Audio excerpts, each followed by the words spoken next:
જંગ જામ્યું છે ત્યારે ગોપાલ ઇટાલિયા ઉમેદવારી વિસાવદરમાં નોંધાઈ છે. આગળ પણ 2022માં કતારગામ વિધાનસભામાં ઉમેદવારી નોંધાવી હતી ને હાર થઈ હતી. આપ શું કહેવા માંગો છો? વિસાવદરમાં ગોપાલ ઇટાલિયાએ જે ઉમેદવારી નોંધાવી છે, ચૂંટણી લડી રહ્યા છે, તે વિશે તેમને કેવું લાગ્યું?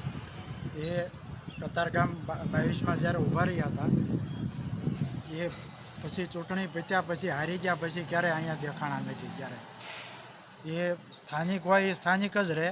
એ બહારથી આવીને જતા રહ્યા પછી અહીંયા આવ્યા નથી. ક્યારે કોઈ પ્રજાલક્ષી કોઈ પ્રશ્ન ઉઠાવ્યા, અરજી કરી, કોઈ વસ્તુ નહીં. ચૂંટણી પહેલાં જ્યારે બધા આવીને ખોટા કામ ચાલતા હોય ત્યાં તોડબાજીમાં ને એમાં બધા એની પાર્ટી તોડબાજીની જ પાર્ટી છે. એને એ સિવાય કાંઈ કર્યું નથી ક્યારેય આ લોકોએ.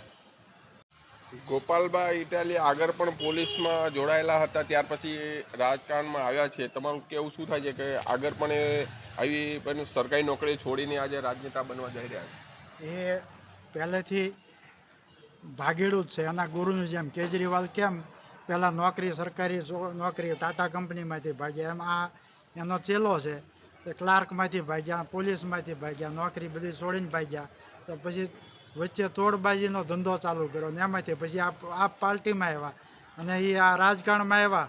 અને રાજકારણમાં એને પ્રજાલક્ષી કોઈ કામ કર્યા નથી. ખાલી દંગા અરાજકતા ઊભી થાય એ સિવાય કર્યું નથી.